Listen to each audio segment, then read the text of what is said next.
Warning, the following program is designed for casual wrestling fans and is meant purely for entertainment. If you're SAWFT, proceed at your own risk. Viewer discretion is advised. Brother, I'm going wanna wow Hulk Hogan. If all I get's a moment, I'll make sure it's an explosion. Cause lately I've been seeing stars trying to kick out of this chokehold. But it's no holds barred, middle fingers like I'm Stone Cold.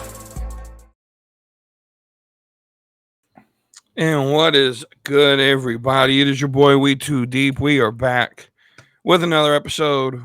As always, we got DJ Wavy D with me.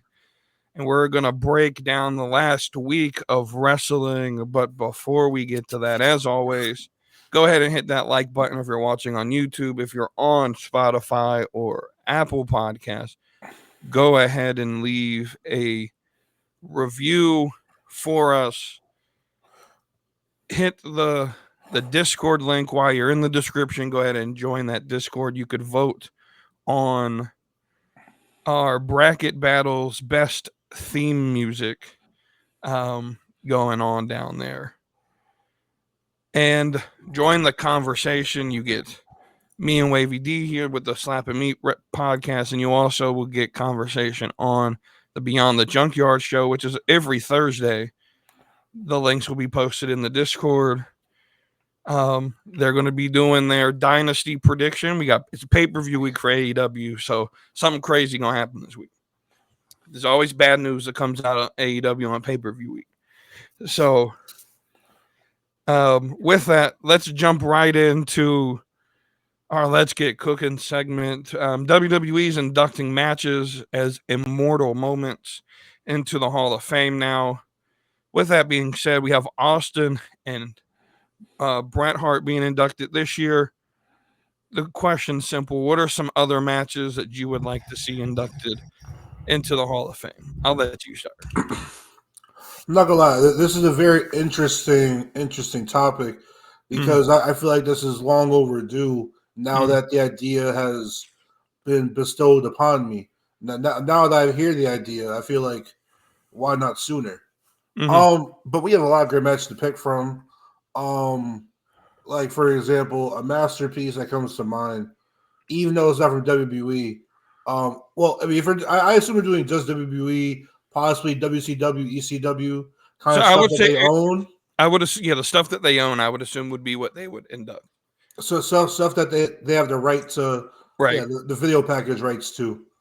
I was gonna say you're really missing out on Kushida versus Hiromu Takasaki from New Japan Pro Wrestling Sakura Genesis 2017. Absolutely. You're missing out on that match. But in all seriousness, a match I would put up there would probably be Shawn Michaels versus Ric Flair, WrestleMania 24. I just watched that the other day. That was great. Beautiful match. Shawn Michaels versus Undertaker, the first one at WrestleMania 25. Yeah. Ray versus Eddie, Halloween Havoc. 97, absolutely. That's my favorite match of all time. Cena versus Punk, Money in the Bank. Yeah. Mick Foley, Edge, and their hardcore match at WrestleMania 22. Okay. That's a small list for me. If you want to do NXT, I know Andrade and Johnny Gargano is looked on as the best NXT match of all time, up there with Sasha Bailey. Yeah, at least on the men's side, I would say Sasha Bailey at NXT Takeover Brooklyn definitely needs to be in. I would say Gargano and Ciampa. I think it was Takeover Chicago. One of them should be in if we're doing NXT. I think. I mean, you mentioned Michaels and Flair. I was going to say that. I think Triple H and Undertaker. End of an era. Yeah, that should be in there. I think Daniel Bryan winning the title at Mania 30, just because if we're booking this as like immortal moments, that's a big moment that should be in. I think the Hardys, Edge The and Christian, the SummerSlam ladder match. that one, and the didn't they do like a TLC match at Mania with the Dudleys, ENC, and It was there were three of them, right? There was one at yeah, SummerSlam, one at Mania, and one yeah, at Royal Rumble. it could have been. Yeah, I don't remember where the third one was, but at least one of them should be in. I think that Which was the one where Edge got speared off the or Jeff got speared off the titles? Was that one that was at Mania, right? I think that was the Mania one. Yeah, I like that one the best. Yeah. I think this one will never happen because of who's in it, but Benoit winning the title should be there. It's not going to be, but it should be. Do you think most of the moments or most of the matches will be from Mania, or do you think they'll pluck matches from all different events? I think initially it'll be from Mania because it'll sort of like promote WrestleMania, but eventually you're going to run out of Mania matches to put in there. From where we started right now, it's going to be years until we run out of Mania matches. Yeah. I think Hogan, Andre, they've pushed that moment so much. Eventually that'll be put in. And this isn't like a big moment to a lot of like casual fans, but Hogan versus Iron Sheik at Madison Square Garden, where like Hulkamania started. I think that should be in there. But yeah, there's a whole. You could go back to the '60s with Bruno and stuff. I'm sure they'll start doing stuff like that. There's probably some ECW matches that I know. Nick Khan's a big New Jack fan, so maybe we'll get one of his matches. And that boy dangerous. Nick Khan's the only reason New Jack's in the new video game this year. So, he's in the game this year. He's one of the DLCs. See, I'm still playing. Well, when I buy the game, the first thing I play is My Rise. Yeah. I love the story mode. Yeah, is it better this year? I didn't play the story mode last year. Last year was who was on the cover last year? Cody? No. Cody, yeah. I think I played the year before. Okay. But anyways, I wish that they took the creativity that they have in their video game storylines and brought those into their real life storylines. Yeah.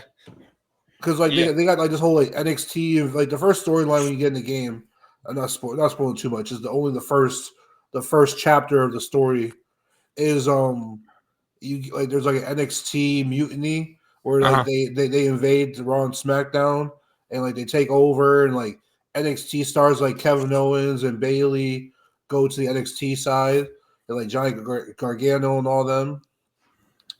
And you're a creative player. You have your man, your woman, and you create like from both sides. And then you run a story mode with both a man and a woman, and you play both sides of the story.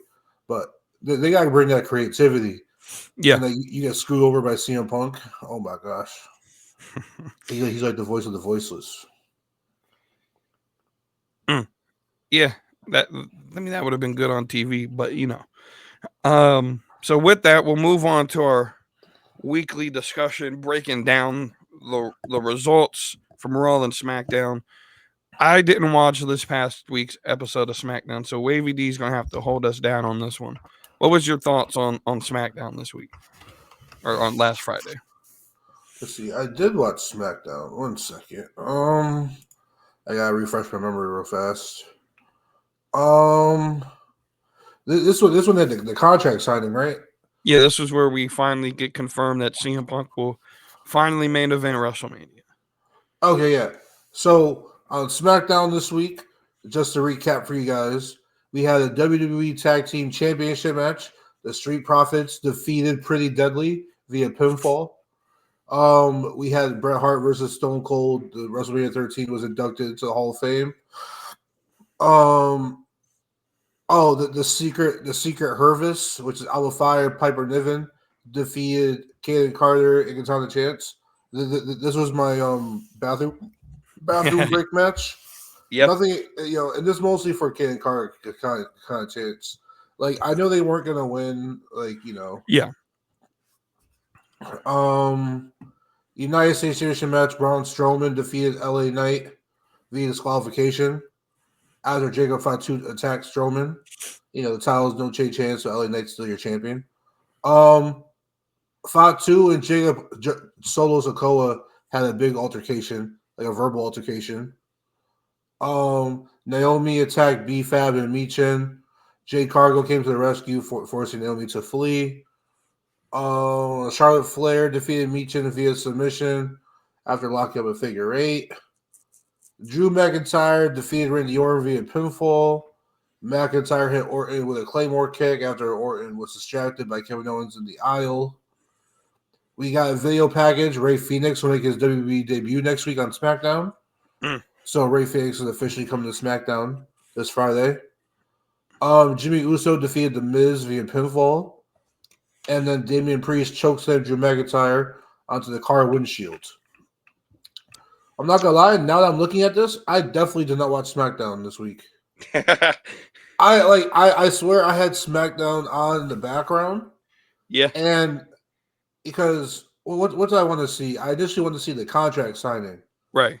I wanted to see I tuned in to see the Randy Orton promo. Okay. Because Randy Orton had a nice ass promo. And so I was watching that. And then I'm pretty sure I had to use the bathroom. And it cut before that was the Street Profits tag team match. Mm-hmm. And I called it Friday Night Picture in Picture in the group chat. Yeah. And so the picture kind of got me all like uninterested. And then we got hit with the Katana Chance and Ken Carter tag team match. So at that point, I stopped watching SmackDown. And then what did I do the rest of Friday? I probably took a nap. I probably played some Marvel Rivals. Yeah. What else did I do? I don't know. But then I did come back to watch the contract signing. I came back to watch that. And so you watched the most important parts of the show. Exactly. I watched Randy Orton promo and the contract signing. Yeah, that sort of appears to be the theme with WWE. They start hot, and in the middle, it's a bunch of the filler stuff. Yeah. So we'll move to Raw. I know you watched all the Raw. I watched all the Raw. So. Well, the contract signing. Before we move on, I stick to my guns that Seth Rollins feels like the odd one out in this story, which is crazy because he has the history with Roman, history with Punk. Right. Punk doesn't really have history with Roman that much. Roman with Punk, they don't have too much history with each other.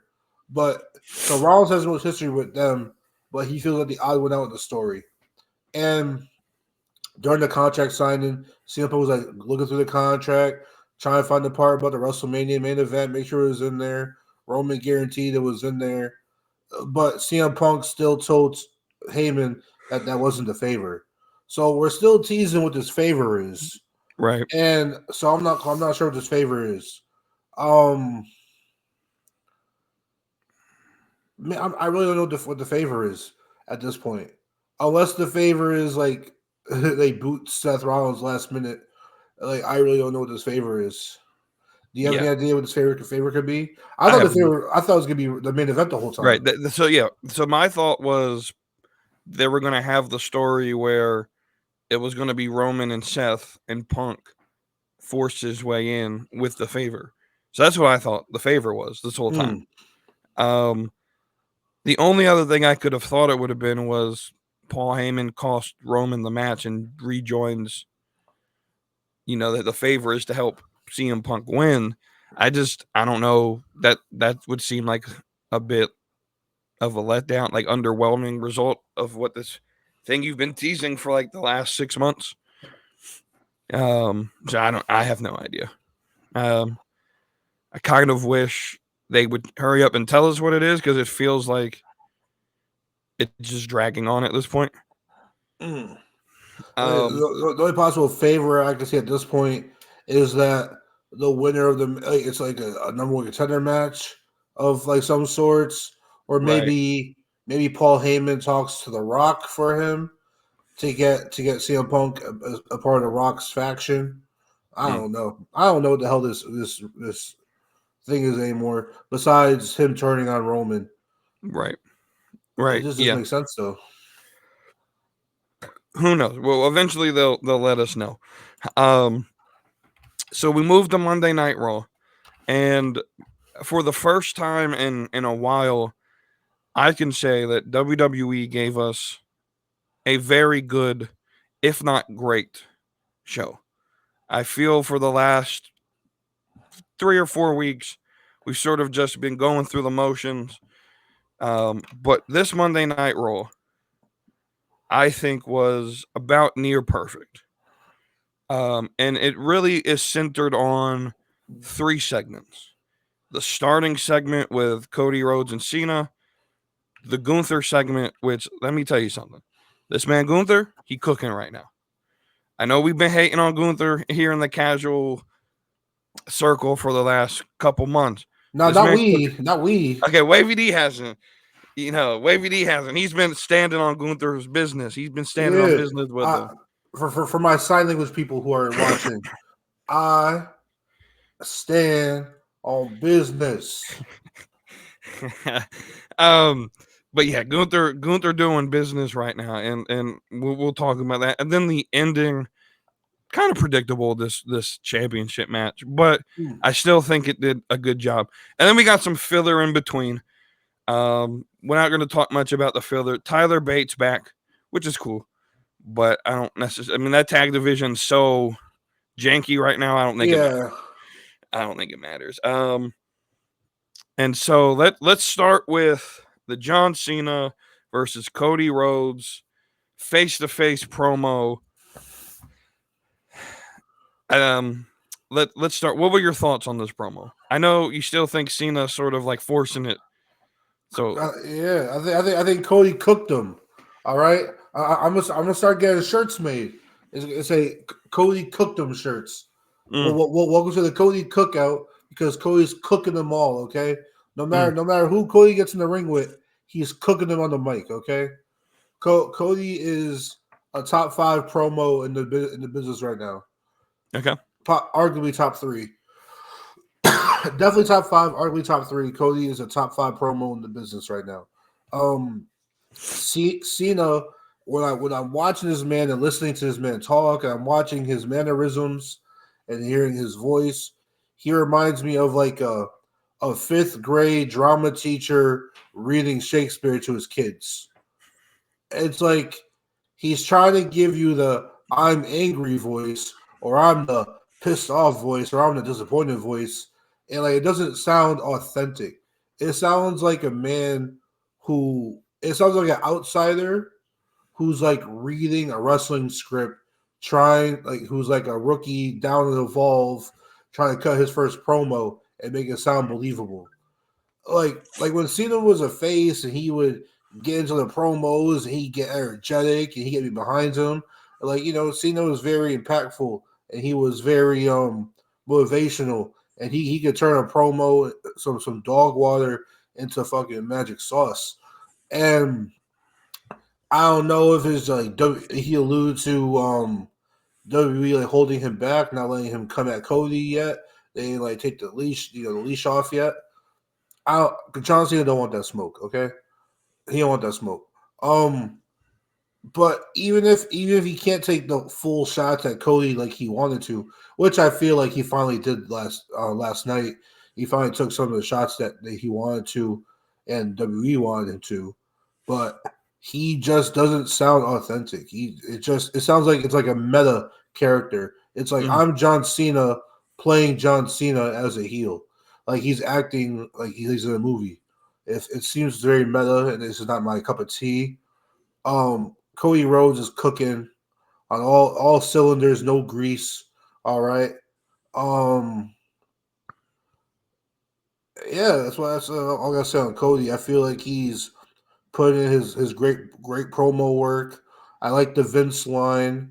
You know what I'm saying? It wasn't like, ooh, oh my god, yeah. It was like, I feel like we could mention Vince without it being too much of a oh my god, he said Chris Benoit. Like I don't feel like I don't feel like Vince at Benoit level as far as TV. I mean, I get it, but right. it's not like it's not like saying Adolf Hitler. So his name's not up there. But they got a nice pop out of me. I was like, ha ha ha. But yeah, that's where I stand on this. I know currently John Cena's not advertised for another show until Mania. I don't know what they're gonna do with just Cody in the ring Right. for the next 2 weeks. Right. I assume The Rock shows up one of these weeks. Right. I'm also assuming John Cena shows up the Friday before Mania because like everybody's already in town, so Right. Cena should show up for something, at least a video package or a via satellite. We still need to know why John Cena joined The Rock. Yeah, I mean, absolutely. I mean, if you want to like IWC it and be like, read between the lines and piece it together, I'm sure we can make some type of connection. But like, as far as John Cena saying his reason, say your reason. You know what I'm saying? Right. So I'm going to disagree with you. I think Cena cooked last night.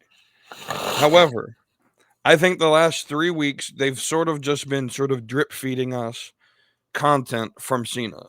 Week 1, it was, I'm going to dish the fans. You guys are ungrateful, this, that, and everything. Week 2 was a little bit more of the same. And then week 3 was, you want your why. Why did I turn on you, Cody? Well, you disgust me.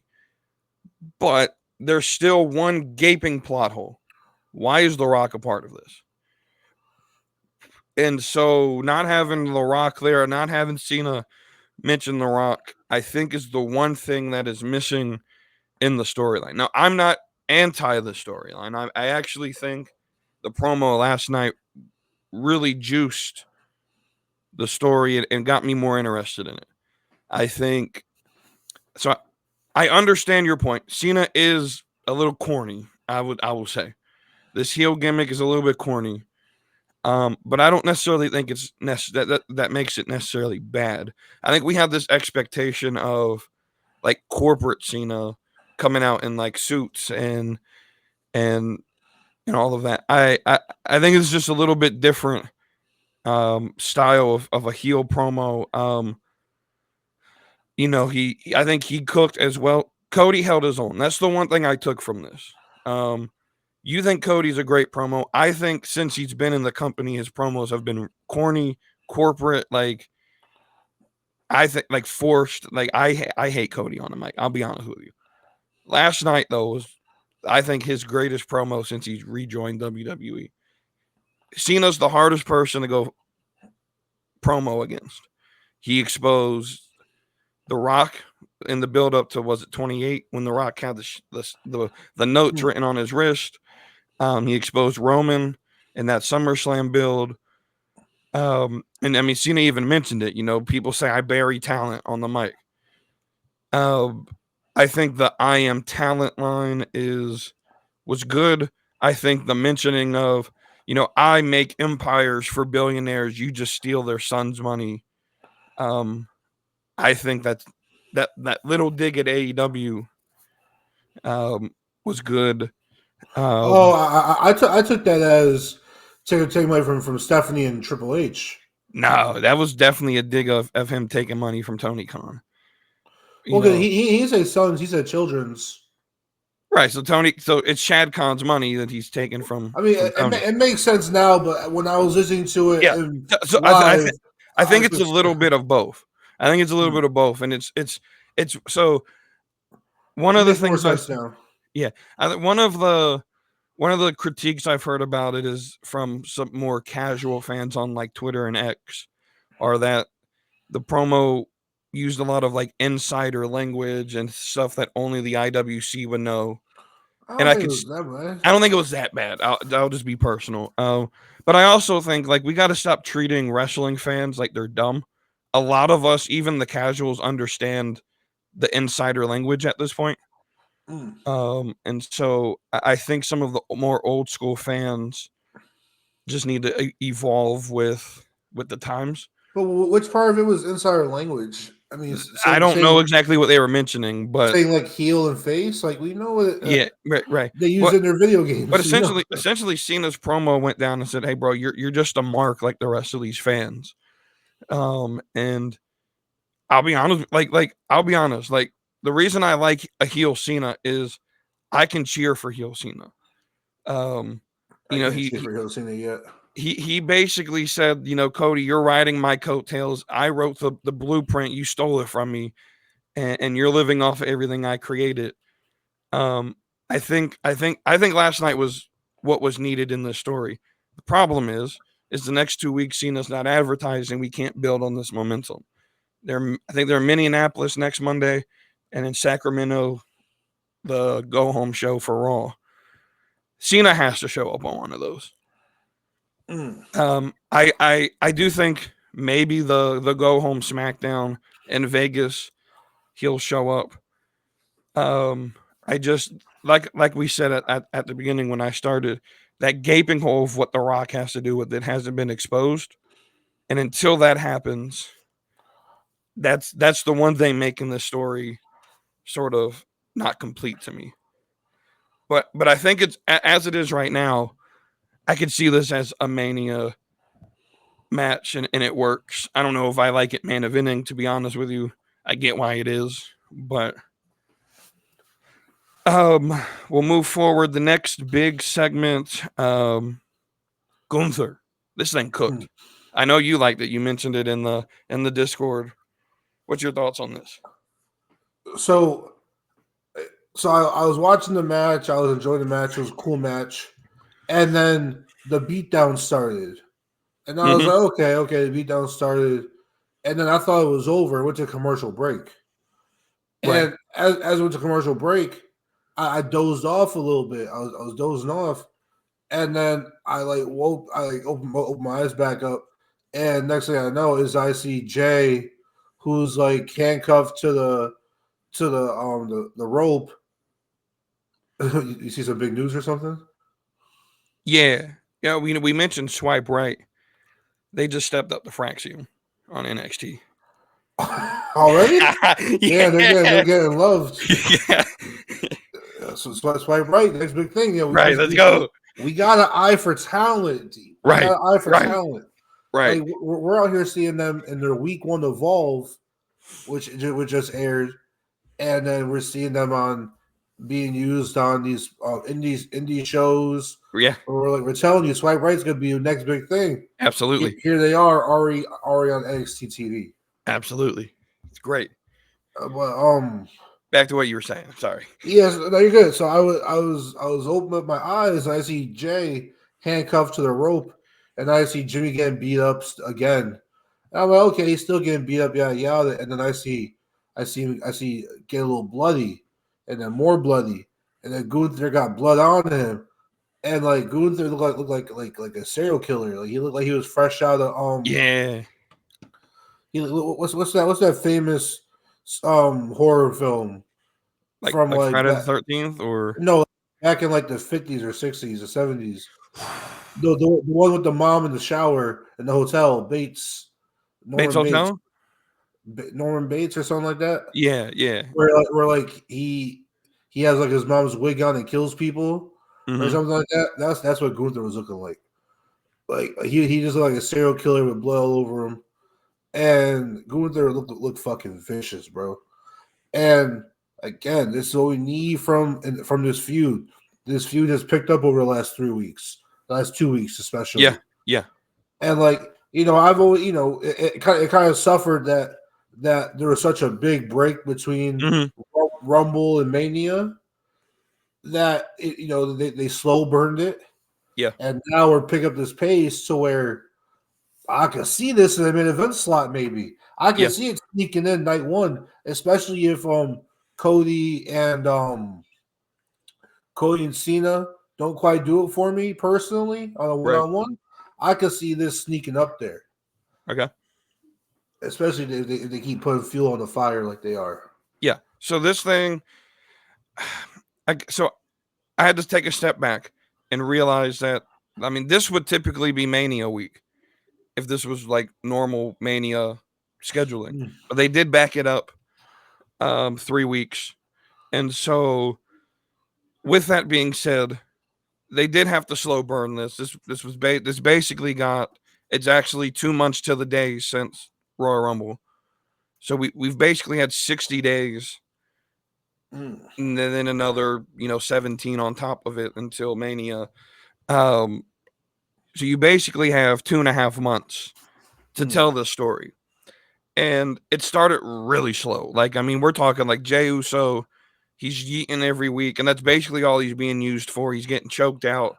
He's befriending literal jobbers and Otis and Tozawa, and then by mere accident he botches a spot, and this sort of like turns a light bulb on, and whoever's producing this segment, and they use that, and they make it personal for Jey.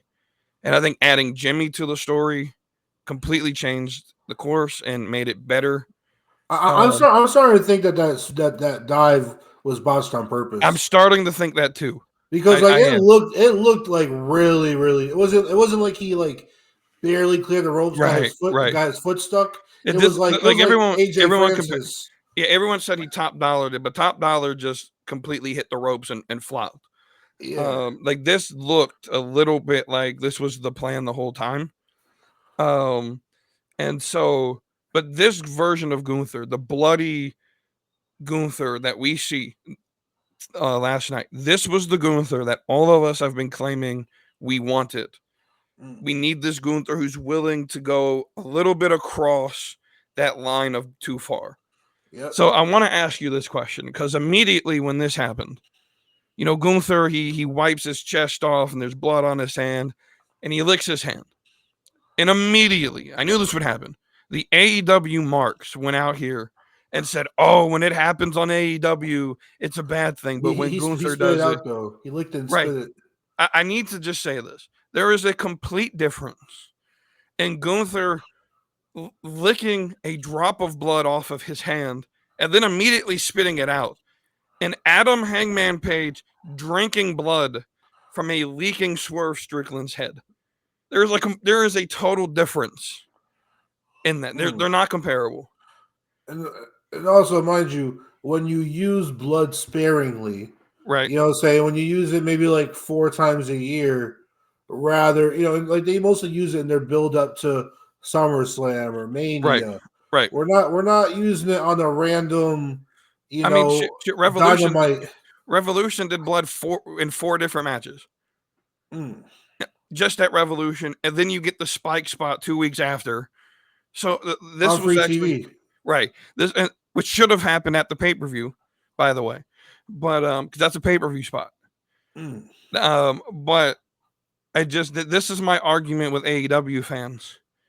You guys use blood too much, and a lot of them will come back and be like, "Well, sorry, you like the Mickey Mouse show? Go watch Elmo." And that's not what we're saying.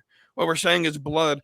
So we talk about, Austin and Bret Hart are going in the Hall of Fame.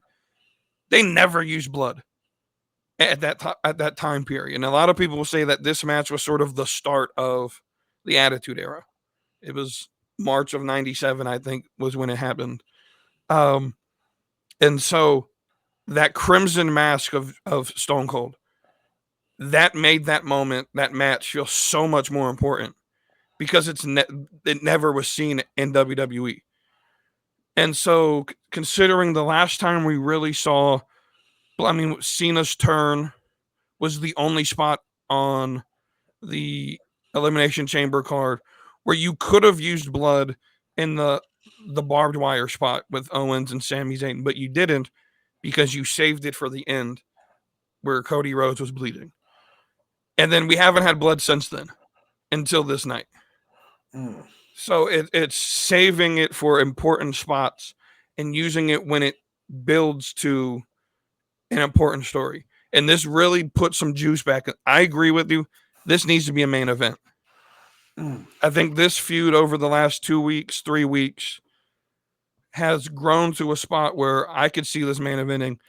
And the last thing is, so Dante, formerly of Stash Club, he posted on X last night that he thinks Gunther has to win this match now. Just like he wants to see this version of Gunther have a title run. Do you agree?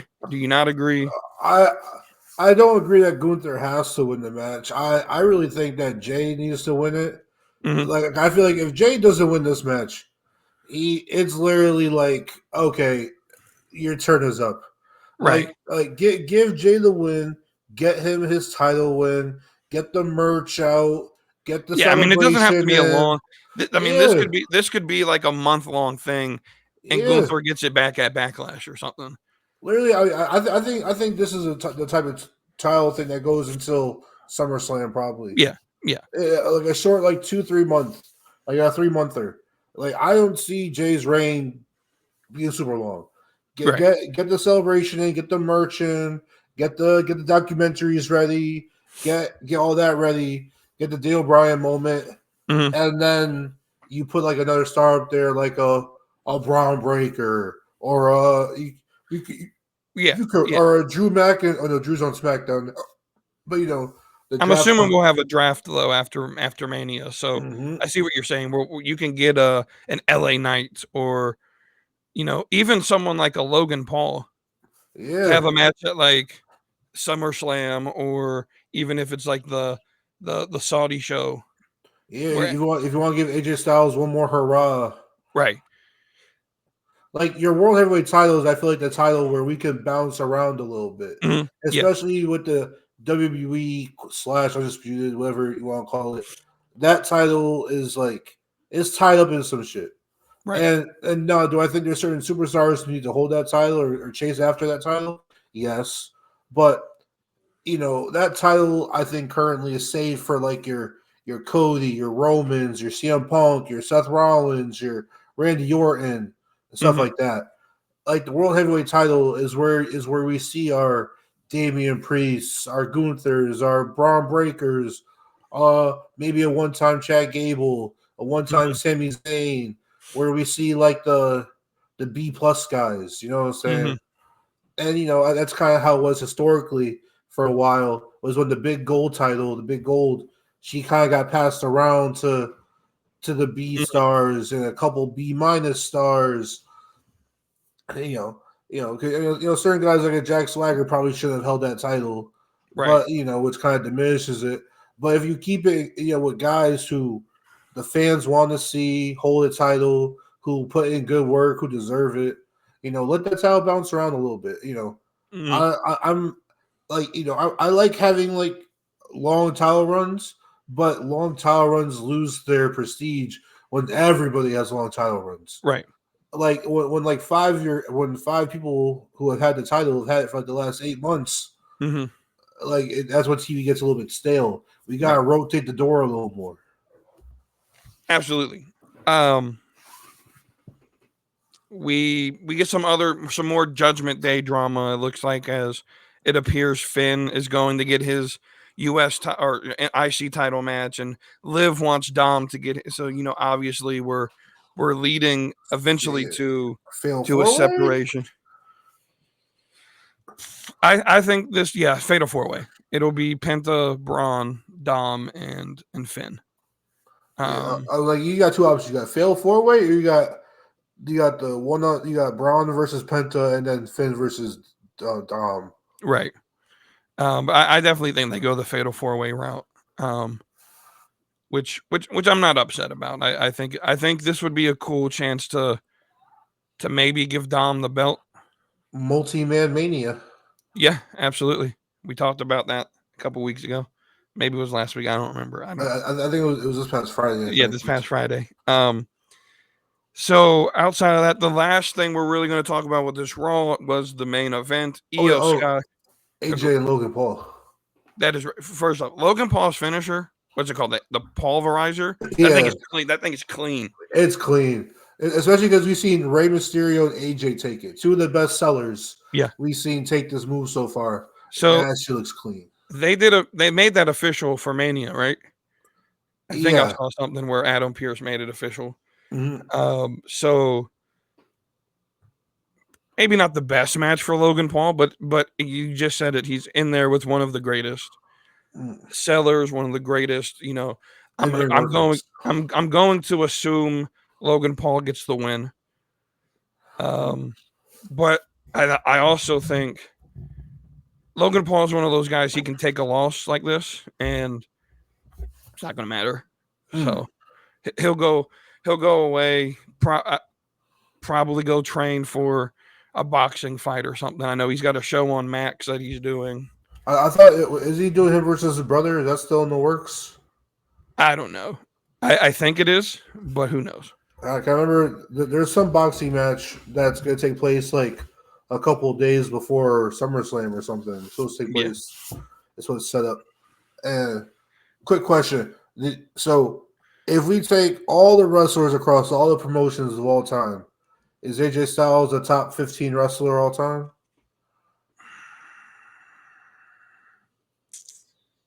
Or I think it would, what number can you comfortably say before you start to possibly make arguments? What number, like say top 25, top 20, top 50? When do you get comfortable, like off the top of your head?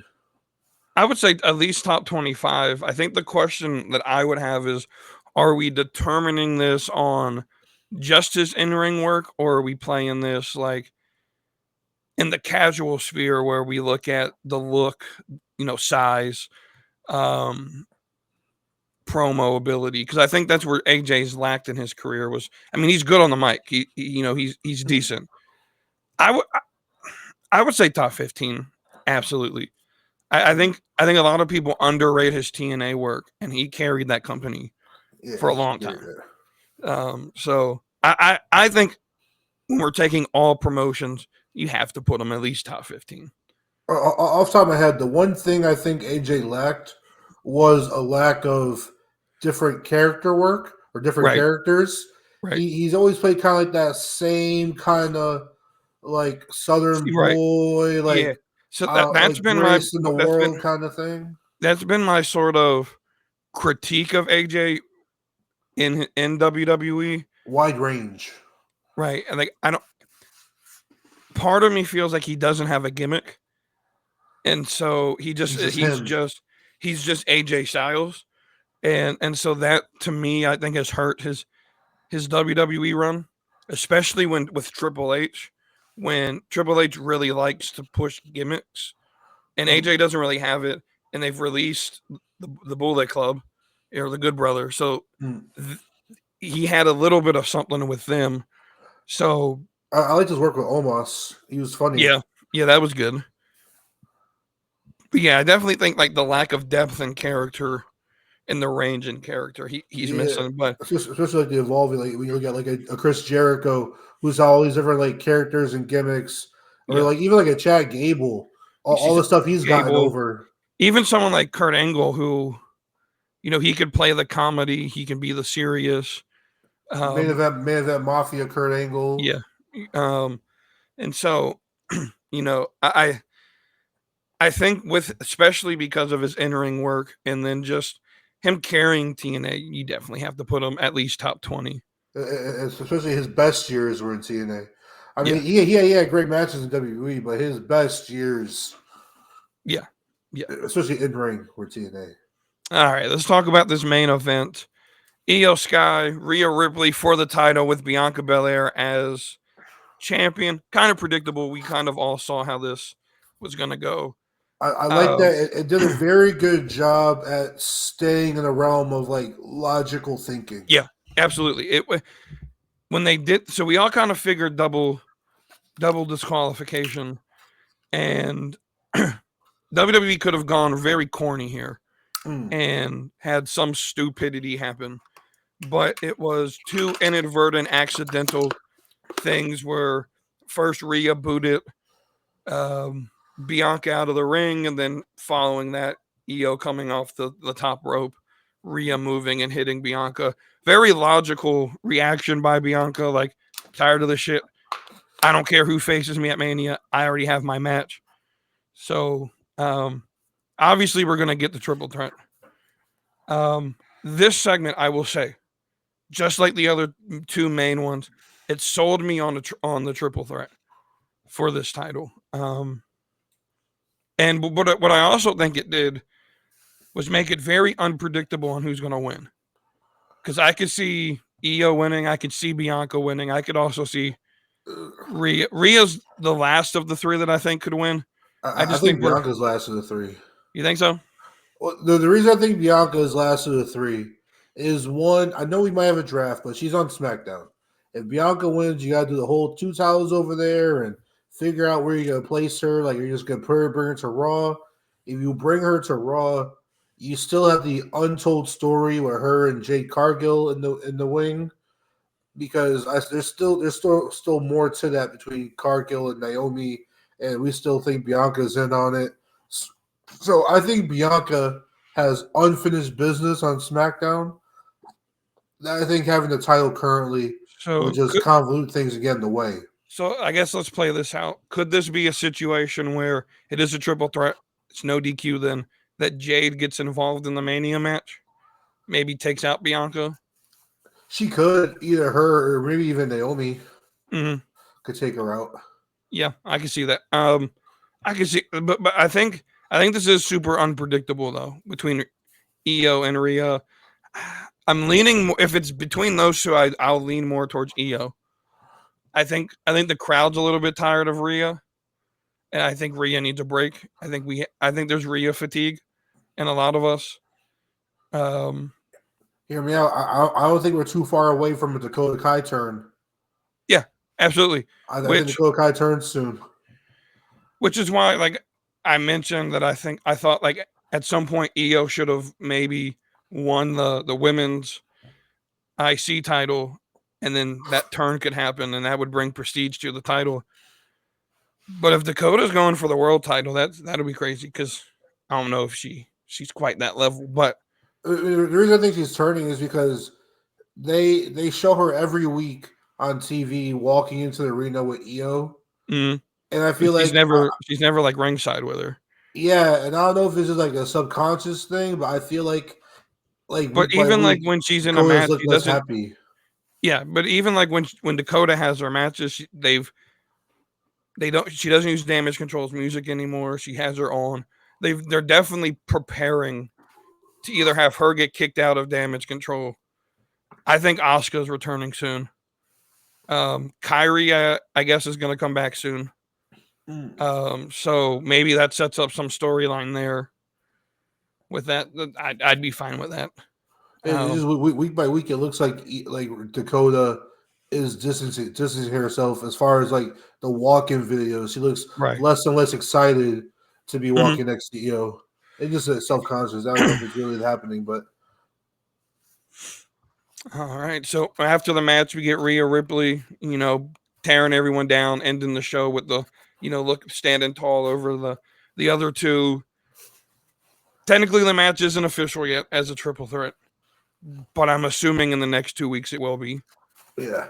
I don't think Adam Pearce has any other choice at this point, but that ends Raw. So what we'll do is we'll go ahead and let you have who's your best dressed of the last week of programming. These people gotta try harder, bro. Yeah. Cody Rhodes it's hard to beat a man in a good 3-piece suit, okay? Mm-hmm. This man coming out with the vest, with the pocket watch hanging out the pocket. Man looking a well dressed man. Who else has been dressed up pretty nicely? I didn't hate Seth Rollins' outfit this week. That's a plus. I hate Charlotte's outfit. Charlotte's outfit. I don't know what the hell Charlotte doing. She's been digging into Becky's closet. Yeah, Kathy Kelly always looks nice. Yeah. Oh, keep an eye out for Zoe Stark. All right, I don't know if you're watching her social media lately, but I think she's gonna bring back the right to censor gimmick. Yeah, that was the feeling I was getting. Have you been seeing her social media stuff? Yeah. She's even building off that Mickey James comment. I was gonna say, if it's sort of like she was, it'd be cool. That's an interesting way to bring Mickey back to TV, but not Mickey's Zoe Stark. Yeah. To bring her a little bit more character work, because Zoe doesn't really have the sex appeal. You know what I'm saying? For most people, I think she's fine. I mean, DJ Wavy D thinks she has the sex appeal, but yeah. But Zoe Stark, I think, can definitely like even if you want to do her and Shayna, but I think this would be a good way for Zoe to branch off on her own, to show Mm-hmm. character and start to like study some of these women. And that story, I think you definitely should have women writers because that story can get a little touchy or iffy Right. depending on our snowflake audience. I mean, I mean, that would be a good place to put like Mickey James as like a producer for it. Yeah, Since she's already got heat on her for it. and especially since she got kicked off and replaced with Michelle McCool. Michelle McCool, yeah. So next one, best promo. Are you going Cody for this one? I could think. Yeah, I think from this week alone. Yeah, this week alone, gotta go Cody. Yeah, so I'm kind of torn, and so I didn't mention this when we talked about it, but this is why I like WWE style of promos as compared to like AEW, because AEW promos, Dirty D mentions this all the time. They feel like rap battles, where it feels like they're responding to each other, trying to like one up each other, and WWE's feel like there's intention to like push a story in their promos, and that's what I liked about that promo. So I'm gonna give it a tie. I think both of them are good.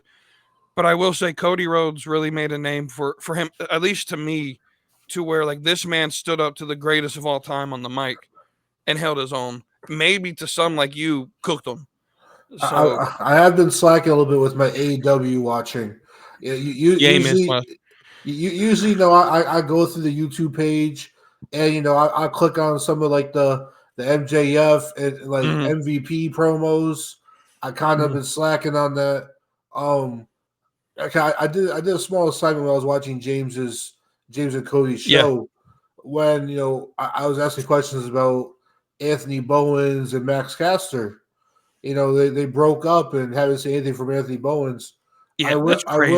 I went AEW's YouTube page to see maybe I'm just missing it. Nah, you ain't missing it. Anthony Bowens hasn't been in a single AEW video or title of a video in the last like 4 months. Mm-hmm. Since they broke up, I don't Since even they think broke up. Yeah, I don't think he's even been on TV. I'm gonna be honest with you. All right, so best match of the last week. I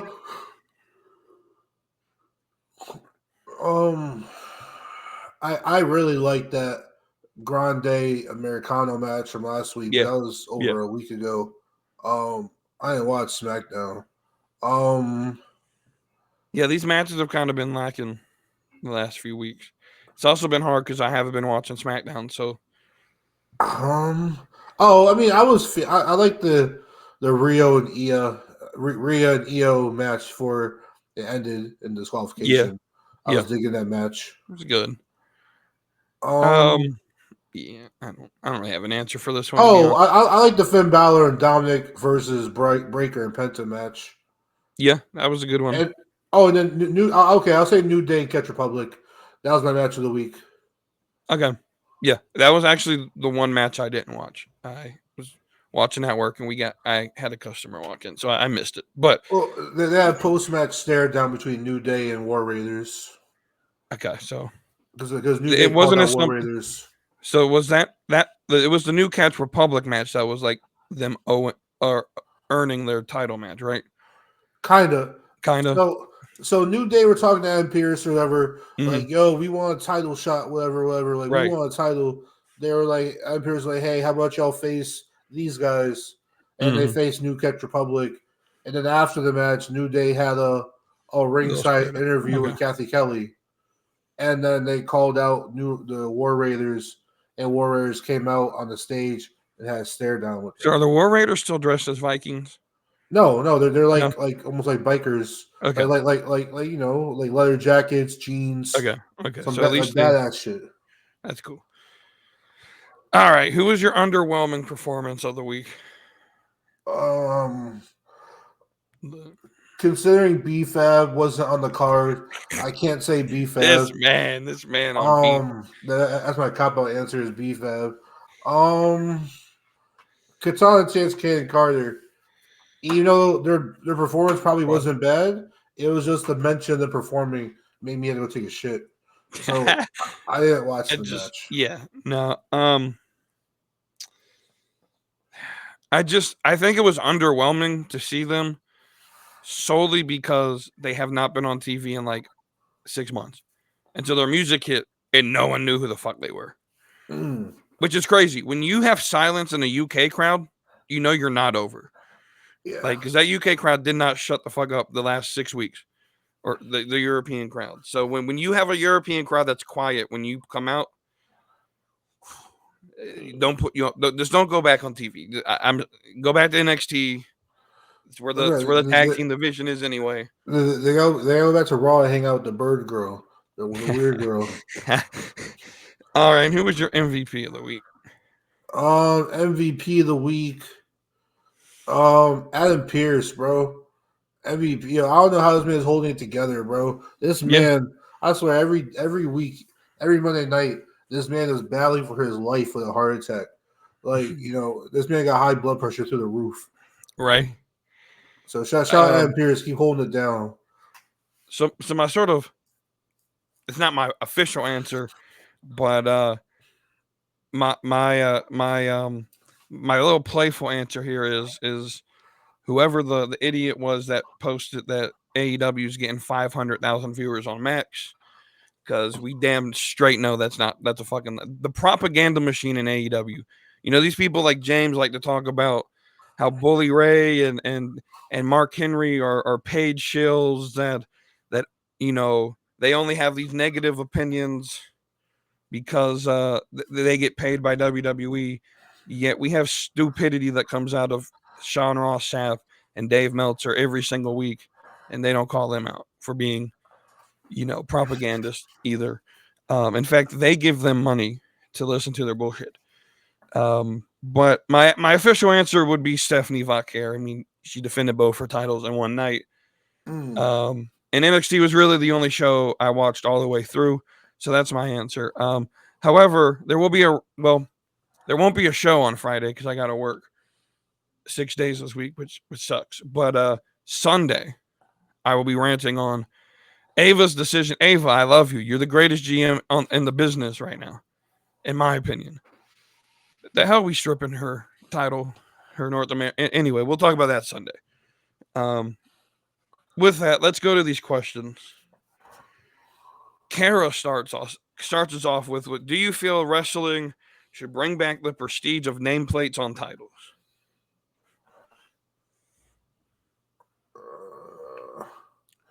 Yeah, I mean, like especially the ones where you just kind of screw them on, screw them off. Right. I mean, especially now that we have all these fucking long ass title runs, it's not playing too much hot potato. Right. Also, yeah, I mean, I don't really see. So I think that they sort of replaced the nameplate for the side plates. For the side plates, I don't really necessarily care, to be honest with you. I think they do the side plates because they can make money off of it and they can sell the side plates. But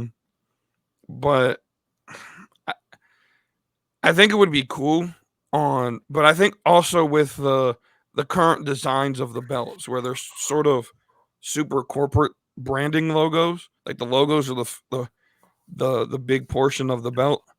It would look weird to have a random nameplate over the WWE logo.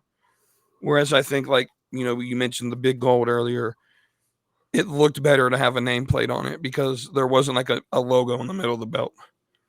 So I think that's why they went to side plates.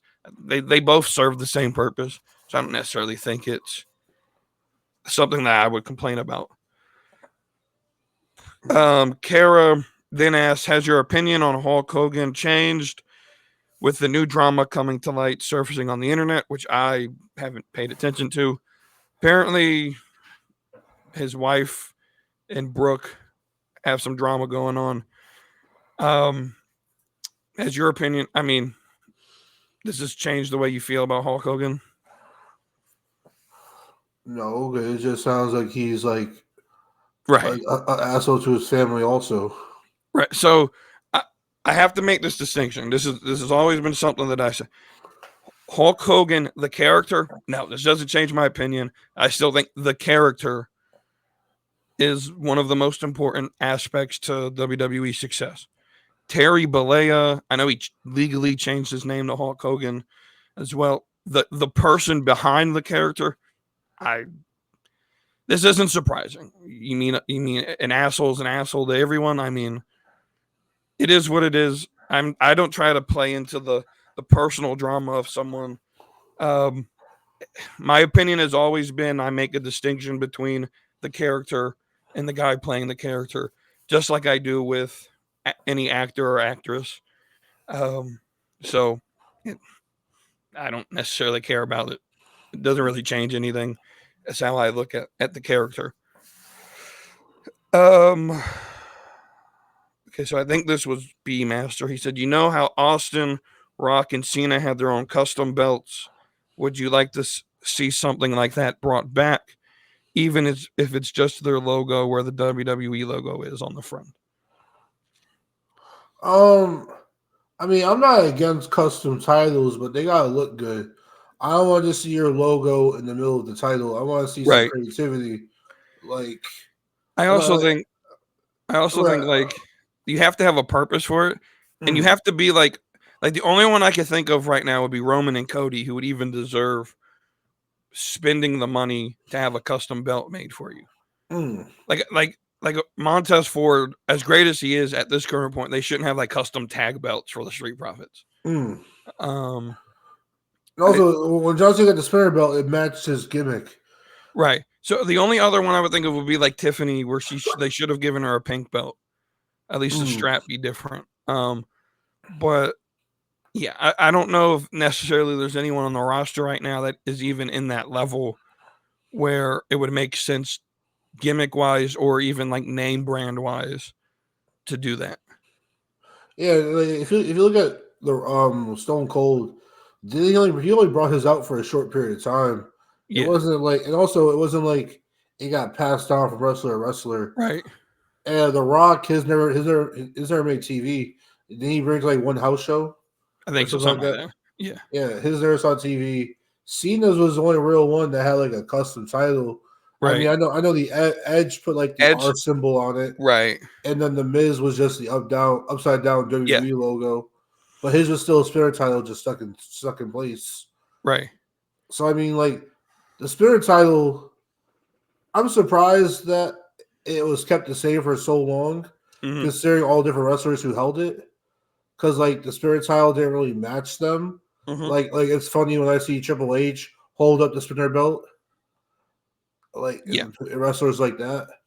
That's another reason why the Undertaker held on to the big gold, because I think Undertaker would look silly. Yeah. Spinner belt. Next question from B Master. Why is it that we have talent like Charlotte and Cody always in the main event, but we don't see someone like Dominic or Braun Breaker in main event pictures? Do you think it's their dad? Do you think their dads are whispering sweet nothings in Triple H's ear?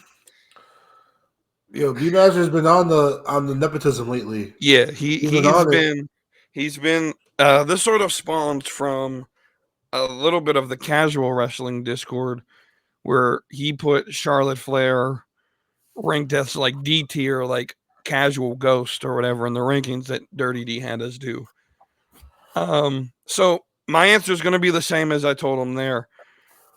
Did Charlotte Flair get an upper hand because of her name? Sure. But at some point we have to recognize that she put in work to get to where she's at.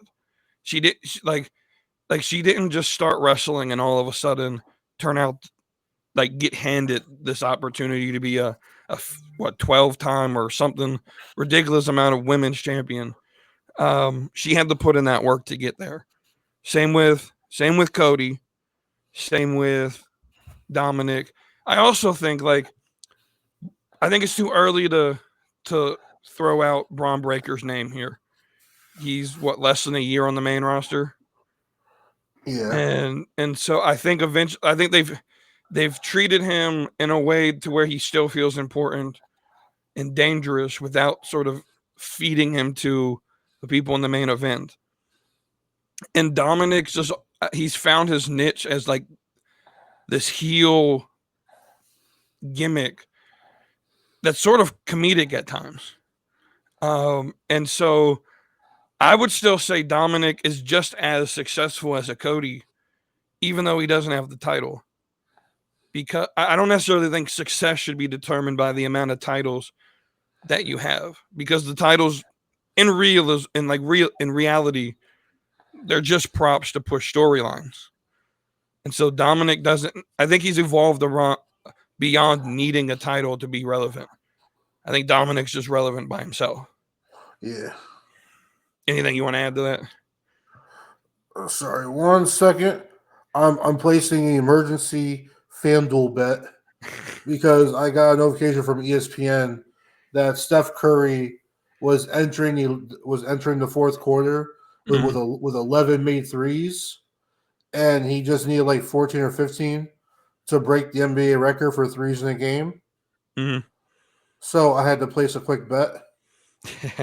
Cause dang it, when I was in the middle of putting the bet in, it was $10 to win $92. But then as I was like transferring money over and accepting the new odds, it dropped down to like $64. Yeah, I mean it's still a good bet, a little quick bet. But what is it? It's is he gonna break the record? Is that the bet? Yeah, so I think to tie it is 14. Yeah, the record's currently at 14. Yeah. To break it is 15. He going into the fourth quarter, he had 11. Okay, he'll hit it. He currently has 45 points. And so, I try to get a little free. I bought a bed frame earlier today. I bought a new bed frame on Amazon. It was like $54. So I was like, let me try to make my money back real fast. Right. And also this past weekend, I bought a PS5. Yeah. And so, the PS5 with the warranty plus the game. Yeah. And all and Pro, PlayStation Pro and all this shit. I thought I was going to spend like $400 going in. Came out and spent like $520, $525. So I was like, damn. But, I'm here for Sea of Thieves, boy. And the NBA 2K parties. Yeah. I'm here for 2K. Where were we? Oh, he talks about Charlotte and the nepotism and everything. This nepotism. So, okay, so Braun Breaker and Finn Balor and Dom Mysterio and all these guys, like they're in weekly main event, like they're weekly main event wrestlers. Right. They wrestle on Raw main event. They wrestle on SmackDown main event. Now, as far as going to the PLEs, you got to think of it. The PLEs, if you're not in the world title picture, you're 90% chance not going to be in the main event. Right. So until these guys are going for world titles, they're not going to be in the main event. Like when do tag team championships main event at PLE? Right. Especially under Triple H, like it's not going to happen. Exactly. When is the IC title main event at PLE? Yeah. I think we also have to recognize we're not in the Vince era anymore. Triple H really views Raw and SmackDown as the mid-card place to challenge for titles. I think we'll see a lot of IC US tag team, the women's mid-card. They'll be defended a lot on Raw and SmackDown, and then the PLE is going to be the place where our big money draws, our grudge matches, our world titles, our women's world championships. That's where they'll get defended. All right. And then the last question, B-Master asks, do you think wrestling relies too much on nostalgia? Yes. I mean, but I think that's an easy answer, yes. But I also think it's because the fans want nostalgia. And also, wrestling is like sports. It's a generational. You watch it with your father, your mom, your aunt, your uncle, and then you watch it with your children and your grandchildren. And it's like, you always got the old heads who is like, this Cody Rhodes, man, he ain't nothing like when I was watching with the Hulk Hogan and the Roddy Piper. You know what I'm saying? Even like when you watch like Stephen A. Smith and Shannon Sharp, like during like WrestleMania week, when like the one time they talk about wrestling, like when like Roman Reigns comes on for an interview on ESPN, and Stephen A. is like, I come from the era of Ultimate Warrior and Right. Iron Sheik and Macho Man, Randy Savage, and all this bullshit. So I mean, like, Bro, Stephen A. wrestling, Extra. Stephen A. Extra. and so wrestling comes with nostalgia. Even us in like our 20s and going into our Yeah. 30s, we're like, Rey Mysterio back in the day, or Jeff Hardy. Right. Jeff Hardy had the world on a chokehold in 2008. He was like second most popular man like besides Barack Obama, and all this other stuff, and wrestling is a historic thing. So Yeah.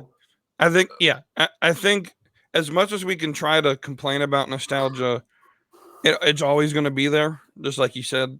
But I think most sports are nostalgic. I think the fans want it to be nostalgic, because wrestling is a place where it's about moments, it's about memories.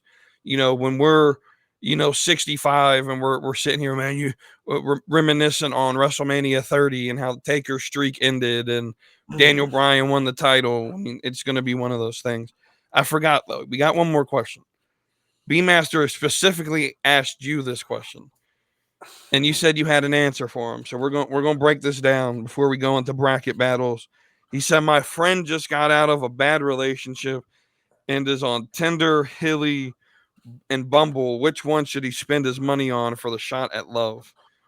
Now, the short answer is none of them. Okay, don't spend no money. All right, don't spend any money on a dating app. Okay, facts. Because dating apps are built for you to spend money, especially if you're a man. They're built for you to spend money, especially if you're an average to below average looking man. They're built for you to spend money. Okay. There's like, hey, we got like, especially like Hilly and stuff. I was talking big ups on Hilly, big ups on Duet earlier this year, and I was getting a bunch of matches like first 2 weeks, but then I realized a lot of them were like OnlyFans models or strippers and all this other stuff, or bots.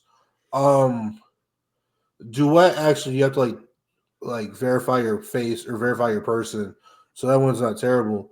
But I historically have had the most luck on Hinge. Okay, Yes. Hinge is because Tinder is starting to die off. Tinder's dead. Well, Too I many also think bots. Their service is terrible. I also think Tinder's no longer like for dating. It used to be, but now it's more so the hookup app. Hey, we Not just even. It's the promotion OnlyFans at this point.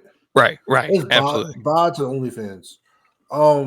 Bumble. Old premise of Bumble is stupid because 99% of women don't make the first move, and if they do, it's hi or hey.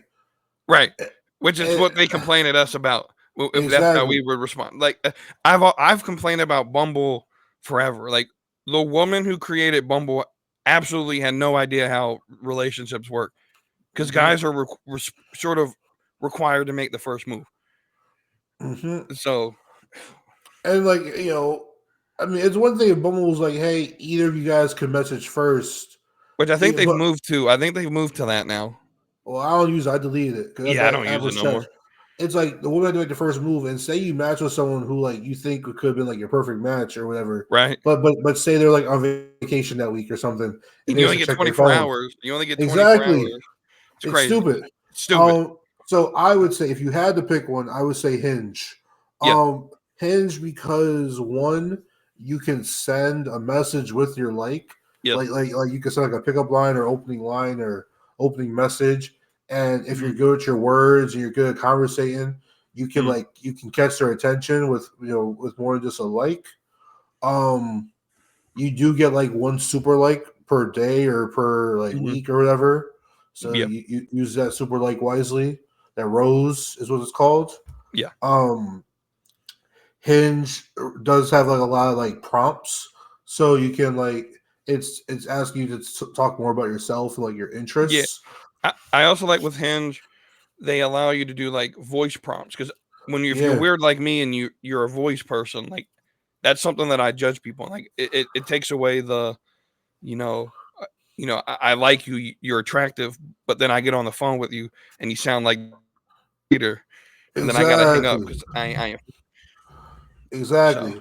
So Professor Wavy D recommends Hinge. I'll always stand by Hinge Hinge will have my support always.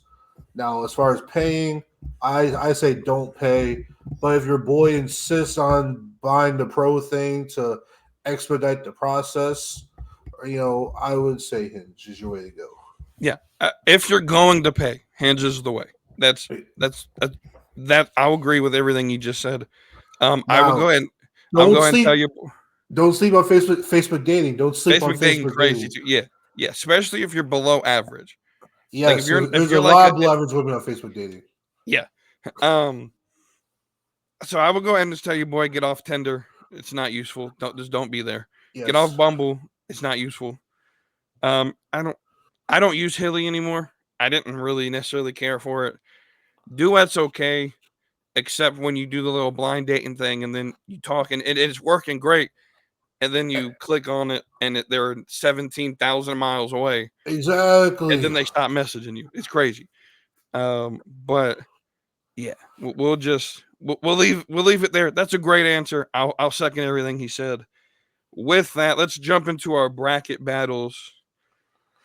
I'll post the updated bracket from last week in the Discord as well when I post this week's battles. The first one we have Chris Jericho break the walls down Break the walls down. Break down walls. versus The Rock if you smell. If you smell what the Rock is cooking.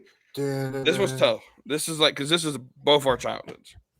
Okay. Like, I'm going break the walls down though. I think it has more appeal to me. Now, which version of the Rock song is this? Because man has like 5 different versions of his same song. It's the same song. So this one, the one that I have the link to is the 2001 to 2003 version. No, it was like the Rock says, the Yeah. Rock says, Yeah. like the iconic one, not Yeah. that other different version. Yeah, it's not electrifying, which is like 2014 one when he came back. It's not that one. It's the original, like if you smell from like 2001. I'll say breakdown walls, Chris Jericho. Yeah, I like that. Matchup number 2, we get our first AEW matchup here with MJF's Dig Deep, which is his original and the one he's currently using now. Versus Drew McIntyre Broken Dreams.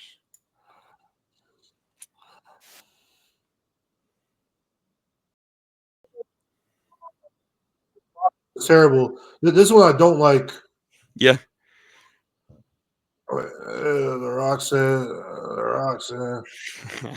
Wait, is this one that says this? I'll have the link to the one that I'll put it in the Discord. You can listen to it before you vote. I'm listening to it right now.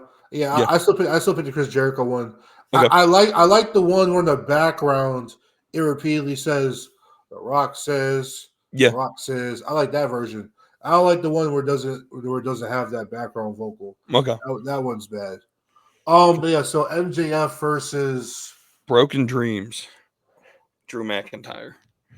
Broken Dreams. That's the old one, right? That's his original one. Yeah. Ooh, that Broken Dreams one kind of hit hard. Yeah. Especially the intro video that played before he came out, where like it was like the ink hitting the paper. Mm-hmm. Ooh. MJF is nice, but like there's way better theme songs. I just like I like how like MJF's theme song necessarily doesn't really match his character, or like it doesn't like sound like a main event wrestler's theme song. It sounds like it belongs to almost like a insert random jobber here, like right. And it's one of the weaker ones AEW has. Like I think you said earlier that your hot take was AEW has better theme songs currently, which I will agree with because Def Rebel sucks. But they also it's like real music is licensed it, right? Use it. What I mean, okay, so I'll go with Drew McIntyre. Yeah, Broken Dreams all the way for this one. We got another AEW song here. We're going Chris Jericho, Judas versus Booker T. Can you dig it? Booker T. Booker T. Booker T. Can you dig it, sucker? Da-da-da-da. Yeah. So I'm conflicted with this one because I love Booker T's theme song. But Judas is a bop. If you're live, I guess. Yeah, I think it has better sing along. But if we're going based on just the theme alone, Booker T. Can you dig it, sucker? And this one might be the toughest matchup of the four. We got John Cena, My Time Is Now, versus Edge Metalingus. Ooh.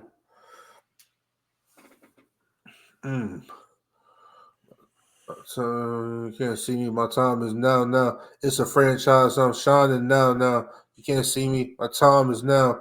In case you forgot, I swell. I'm still hot and I can shell off. My money's that pack and I can't turn the swell off. I'm a franchise. A big business. A Liz. Automatic. See, automatic. You winners. Fuck. Wait, how to go again?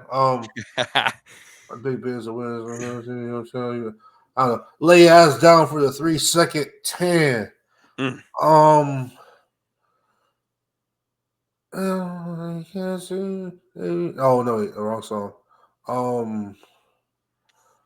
You think you know me? I'm trying to give y'all audience, like a. I'm trying to do our best while getting copyrighted. Right. You know what I'm saying? The Give best me we my can time do. is. Yeah, give me my time is now. Okay. Just because there was a whole stretch of life until just now where I could rap that song bar for bar. Yeah, I think My Time Is Now. Yeah, that's definitely my pick. I think there's more mass appeal, like commercial appeal behind it. I mean the record went platinum, so I mean people love the song.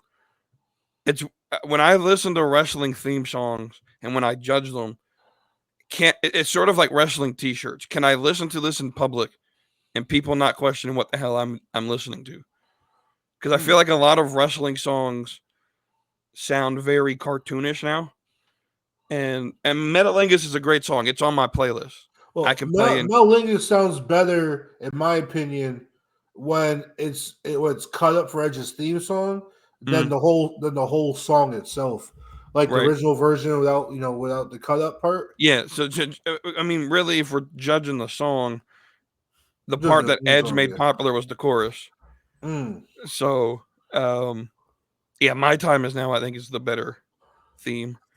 In case you forgot or fell off, I'm still hot, knock your shell off. My money stacked fat, plus I can't turn the swell off. The franchise doing big business. I lit this is automatic. I witness you hear the horns, you finish. I'm a soldier, and that's the under you fighting. Cause I'm storming on you, chokes like a thunder and lightning. And the way you breaking me, kid, I'm harder than nails. Plus I keep it all locked like I'm part of the jails. I'm sorry and still competition. I got the whole block. Wish they could roam my division, but they going fishing. But your boy going fishing with no bait. Catch your boy whole weight. I got my soul straight. I brush your mouth like Colgate. In any weather, I'm never better. Your boy is so hot. You'll catch me with the next man's sweater. If he hate, let him hate. I'll drop your whole clan. Lay your ass down for the 3-second 10. I've already rapped the song on the podcast. You're going to have to go back and find that. So I'm not going to do it again. But, yeah. So there's those 4 matchups. Those will be posted in the Discord page. Go join it to go vote for that. And as always, we'll have Wavy D end us off with the final word. All right. I just want with a cheers, okay? All right, a cheers that you guys could say at your next friends reunion, your friends giving, hanging out with your peoples they haven't seen in a while, okay? There are wooden ships and there are metal ships, and there are ships that sail the sea. But the best ships are friendships, and that's what y'all mean to me. Amen. And although this is an honor, all right. You get honor, you can give honor, but if you can't come in or you come honor. All right. Woo. That's a word right there. All right, and with that, we will end the Slapping Me Wrestling podcast. I'm We Too Deep. That's DJ Wavy D. The next episode will be on Sunday. Until then, y'all have a great rest of your week, and I'll see you on the next episode. So hit that subscribe, come along for the ride. AEW, WWE, we're always on side. From fantasy booking to baddies that slay. Slapping me wrestling every Tuesday.